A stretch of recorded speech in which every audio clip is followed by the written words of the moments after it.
Welcome back to the Gluten-Free Organic. Today we will be making a slightly sweet but spicy and savory kimchi.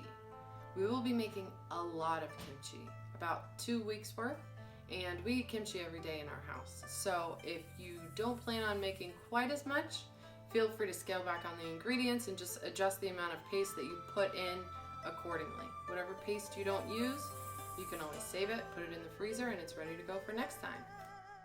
Our cabbage is chopped into about 2-inch squares. We are doing this the quick way and not necessarily the traditional way of wrapping each leaf with the paste. We're going to need about 1 to 2 cups of salt. Make sure that every single leaf is covered with the salt. You would do a little bit less if you're using a smaller head of cabbage.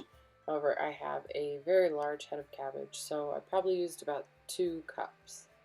And next we are adding water until we fill the entire bowl. We want all of the cabbage to be completely submerged in water. We're going to give it a quick stir, make sure that that super salty water is coating each and every leaf. And we are going to cover it with plastic and wait for the cabbage to kind of break down. It is going to wilt, it's going to shrink in size, so it's a super full bowl of cabbage now, but it is going to reduce down to about half. If you do have time the night before, I suggest prepping your cabbage and drying it the day before you decide to make kimchi. And we're going to chop up some green onions into about 3-inch sticks, and once you get to the base on the fat part of the green onion, just slice it down the middle, and then it's just going to peel apart and be a single layer once you stir everything up together. We have washed and peeled our carrots and our daikon. Now you have an option of either using a mandolin to julienne the vegetables, or what I like to do is to use the Veggetti Pro, and I do it on the thick spiral setting to make my life a whole lot easier, actually. Julienning the vegetables is undoubtedly the longest part of the entire process. So when you have these little nubs left over, don't throw those away.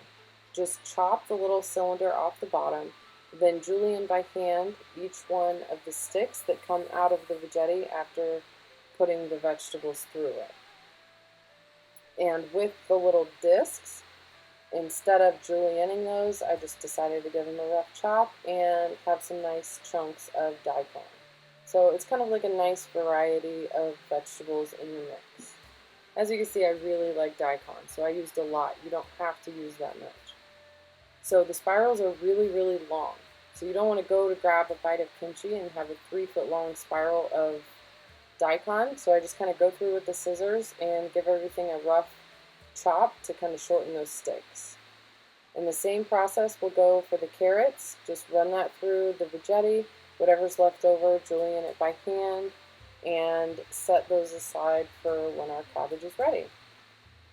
After our vegetables are done, we do need to make a porridge. And a porridge is kind of like a thick glue that's going to help all of the paste that we're making stick onto the vegetables and kind of thicken our sauce a little bit so it's not super, super runny.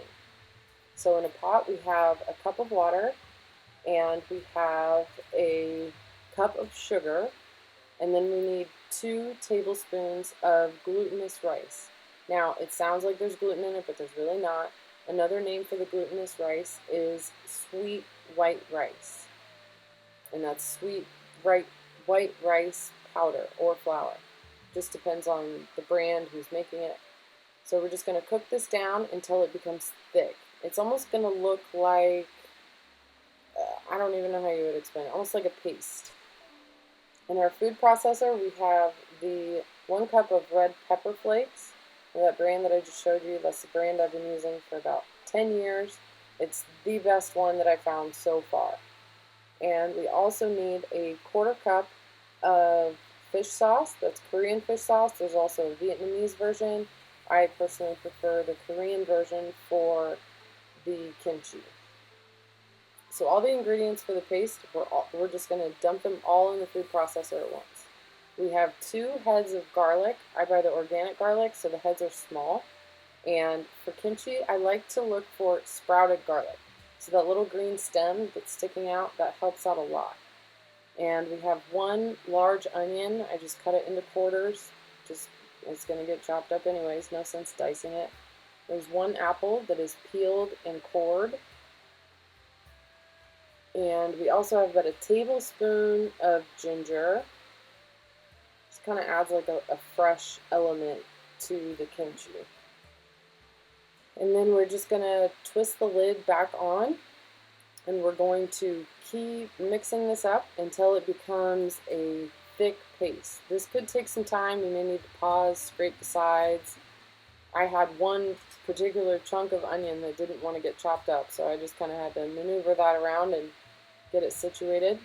And your paste should look like this, nice and thick, super thick. You don't want it to be runny. If it's runny, you need to start over. And now we have our cabbage that was soaking. You can see all that water floating in the bowl. We're just dumping that into a colander, and we're going to strain off all of that salt.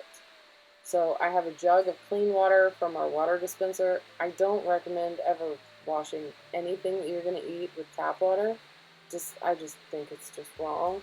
There's so many chemicals, jet fuel, you name it, all kinds of stuff that's coming in your water. So I just use tap or water from the water dispenser, rinse all the salt off, and then after we run it through the colander, we're going to put it into a bowl and soak it in some fresh water.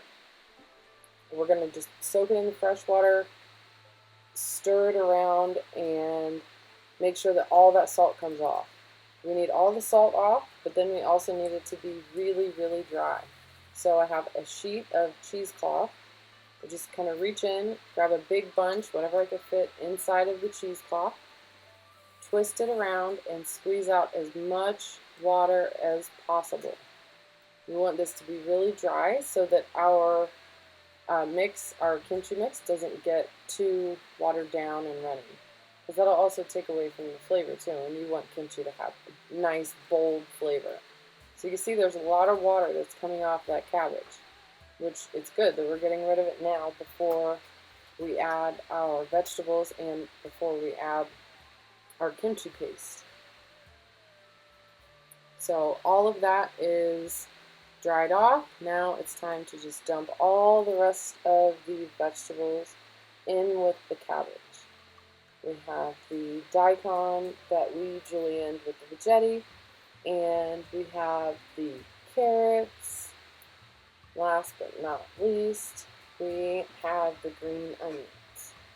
So once everything is mixed into the bowl, just dig in there and start mixing.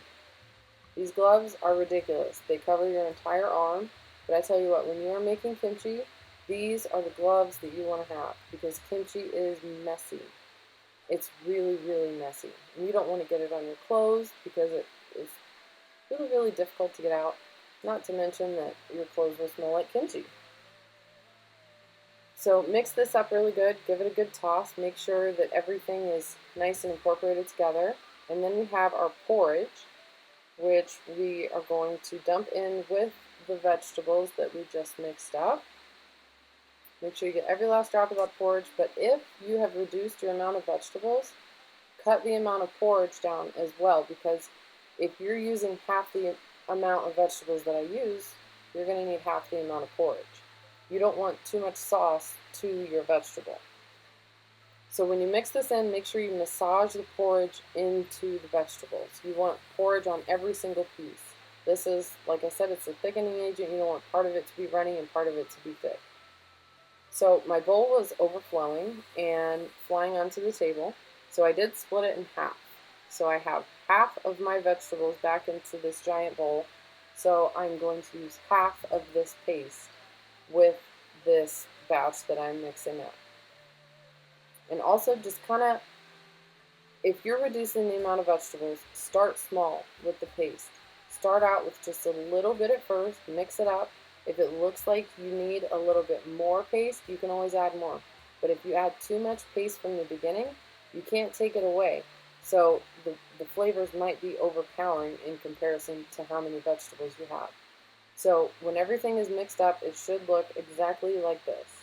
The paste is evenly distributed, the color is nice, it almost has like a slight orangey color, I guess you would say. You don't want it to be like really vibrant red with chunks of the paste mixed in other places, because then it just won't quite taste right. Once everything is mixed in, you could use a spoon, but my hands were already dirty, so I just decided to grab handfuls and pack it in the jar as tightly as you can. Every handful that you put into the jar, just push it down. Try and get rid of a lot of the air pockets. And with this kimchi, because we did put quite a good amount of sugar, this is a sweeter version, you need to put this in the refrigerator immediately. As soon as you make it, put it in the fridge. If you are looking for a more savory version, you can always leave it on the counter for up to 3 days first before you refrigerate. Okay, we have our kimchi here. This is the batch that we have just made. And I typically don't really care too much for fresh kimchi, but for some reason this recipe is completely different. I prefer the kimchi as sour as possible, but let's give this one a try. Oh my god, this is amazing. Even fresh, the flavor is unbelievable. If you like this recipe and you want to see more recipes like this or more amazing gluten and dairy-free recipes, please hit that like button and be sure to subscribe, hit that bell notification to be notified of any future videos that I make. And again, stay healthy, be well, and God bless.